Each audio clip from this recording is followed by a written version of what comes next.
Alright, today we're going to learn the Shogo double voice.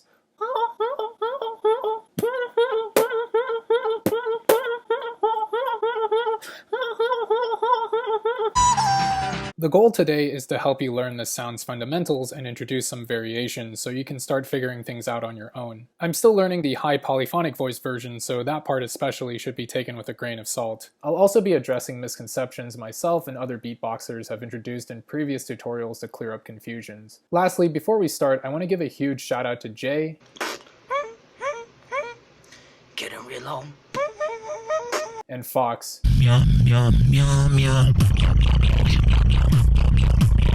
for their patience and tips while I was figuring things out, and Undo, even though I don't really know him, since everything came together in my head while listening to him beatbox.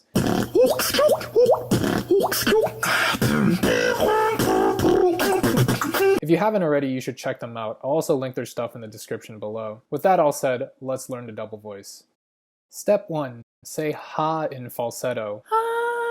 This step is similar to almost all other tutorials, but I'll give a bit of extra insight into what falsetto actually is to clarify its difference from head and chest voice. As you've probably heard before, voice is produced when you vibrate the air passing through your larynx with your vocal folds. Mal Webb, who you may recognize from the Human Beatbox article as the person who discovered the grandfather of the double voice, stuck a camera down his throat to show what's going on. If your vocal folds fully close together when vibrating the passing air, you get head or chest voice.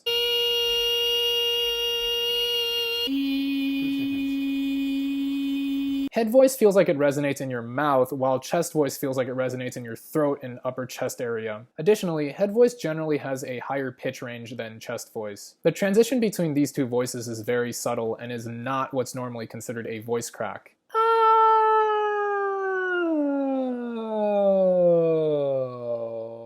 If your vocal folds barely touch when vibrating the passing air, you get falsetto. Essentially, it's a controlled breathy voice and generally has a pitch range higher than head voice. Step 2. Push your ha falsetto forward in your mouth by ending it almost with a velar N. You can analogize it to saying something between hang and hong without fully articulating the NG ending. If your voice goes nasal, you've gone too far with the velar N. We want to stop right before it becomes nasal. It should feel like the tension in your mouth is being pushed forward. As for the velar N, most of the time when you say N in English, it's at the front of your mouth like saying napalm. Here you want the almost velar N to come from the back of your mouth. I think some Southeast Asian languages use this like with the last name NGO. Pay attention to how the front of my tongue is down. No. Step 3. Learn how to water drop. What? Most of you watching this video probably just went big question mark. The water drop steps aren't necessary if you already know how to do a hollow cough snare with high vocalization. But following these extra steps will help you make sure you're doing the right thing, and you may learn an extra bonus sound, so I encourage you don't skip ahead. To learn the water drop, you start out by flicking your cheek with your finger, then immediately mouth oik, using the back of your tongue to push lingering air in your mouth forward. In other words, it doesn't involve your lungs. I think oik is better for teaching than oi or oi because the velar K ending forces your tongue into the right position. You can go with oi later once things make sense to you. Oik. Step 4. Learn how to water drop without using your fingers. The only difference between this step and the last is you want to replace the hit you get from flicking your cheek with the startup motion for a light cough or throat kick. You shouldn't fully cough or throat kick since the sound doesn't involve your lungs. The cough or throat kick startup motion just hollows your throat the right way.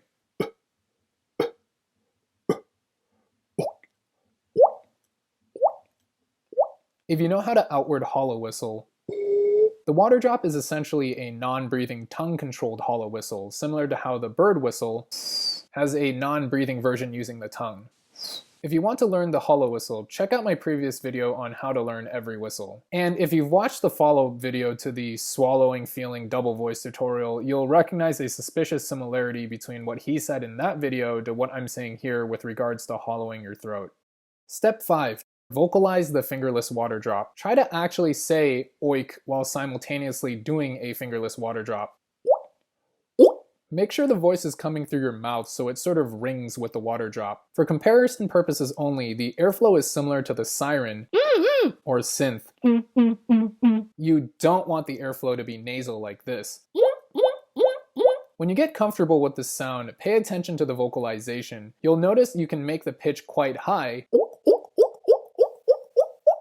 and your throat will hollow slightly in startup, almost like you're doing a hollow cough snare or throat kick. Spoiler, this vocalization is the second voice of the double voice. Shogo called it a mixed voice, maybe due to language barrier issues, but I don't think that's a great description for teaching the double voice, since even in the singing community, there's at least 2 other things they call mixed voice, one of which I accidentally discovered myself and made a tutorial on.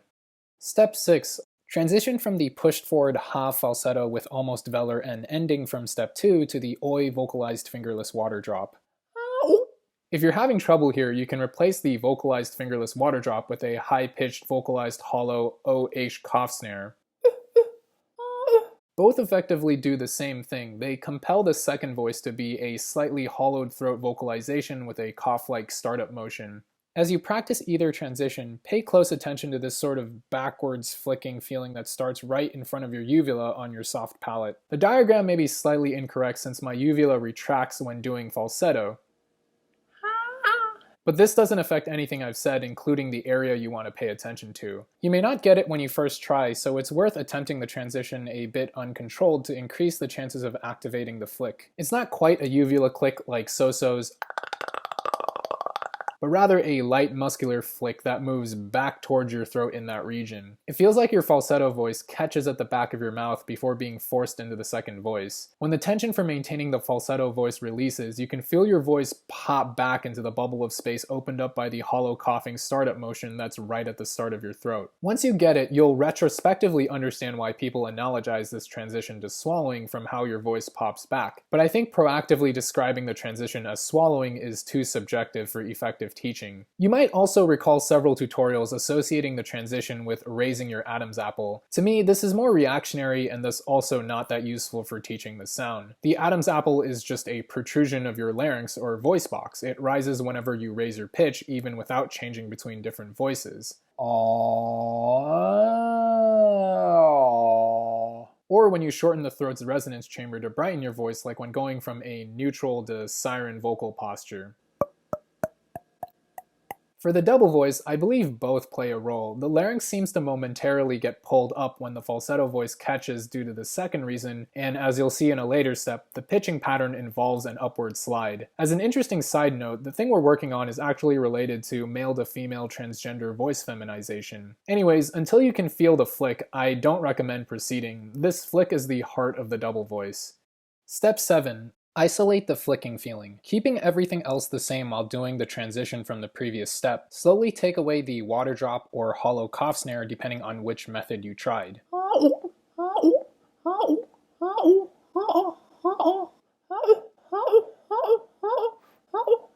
At this point, you'll already start hearing the double voice since what we've accomplished is essentially sideways yodeling, which is like the generalized form of the double voice. While sideways yodeling does imply we're doing a voice crack, unlike the standard voice crack between falsetto and head or chest voice like what you might hear in yodeling, the tension of the break here is almost entirely on the soft palate rather than almost entirely in the throat. Calling the transition a voice crack is thus somewhat misleading. When you try to focus everything into your throat, like what I showed in my previous video on weird ways to crack your voice, you'll get something that sounds more similar to what you see in Serby or Sharky's double voice tutorial. That can be a cool sound with practice, but it isn't the Shogo double voice. I've also found the voice crack approach leads to a sound that's far more inconsistent and strained.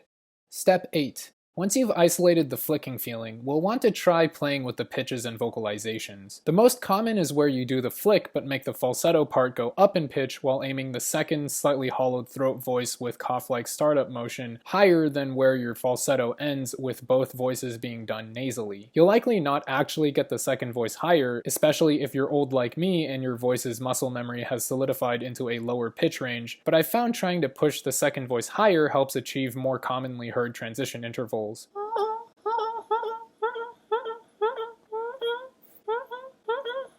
I want to point out here a lot of tutorials are misleading regarding pitching. The double voice is 2 voices, but the pitching pattern is sort of more like 3 notes. In case you don't believe me, let's look at this clip from PingPong's tutorial at quarter speed.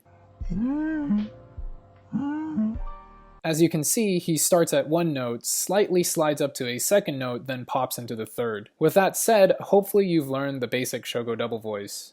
Variations. As I said previously, the flicking feeling is the heart of the double voice. Once you've isolated it, you can change up the voices or figure out a plethora of control methods. The most common examples are doing both voices with the siren effect,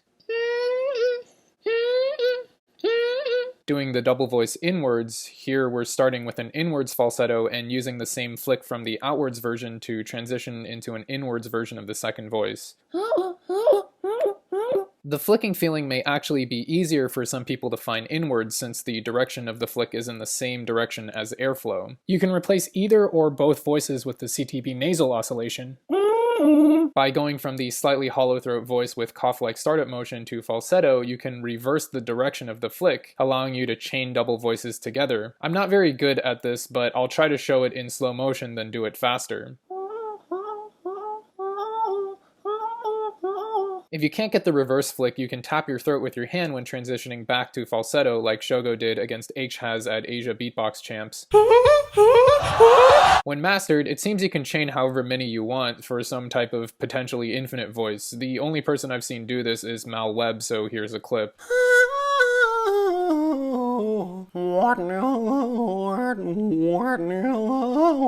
You can sing with sideways yodeling. Cut me down, but it's you'll have further to fall.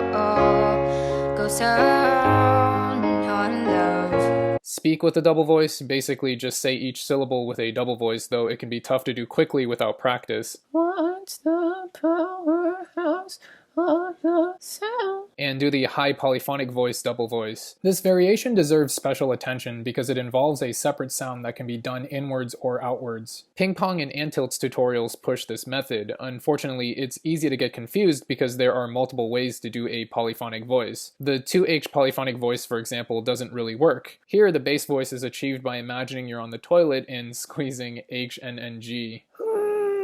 You then have to hit the bass voice at two different pitches simultaneously. It feels like I'm widening the cross-section of the airflow while holding the toilet voice vocal posture. You can still get a double voice sounding effect by doing the flick with the bass toilet voice, but you won't be able to add a siren to it and it'll be very muted since the airflow is different.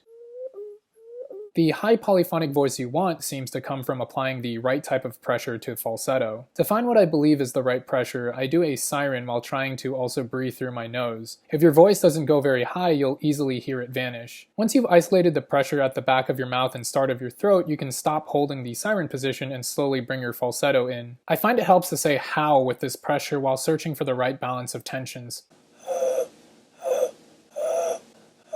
Once you're familiar with it, my understanding is you just add the flick.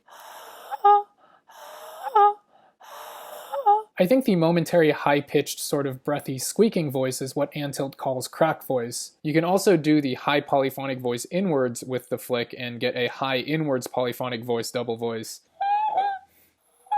ZVD is very good at this, so you should check him out for better examples.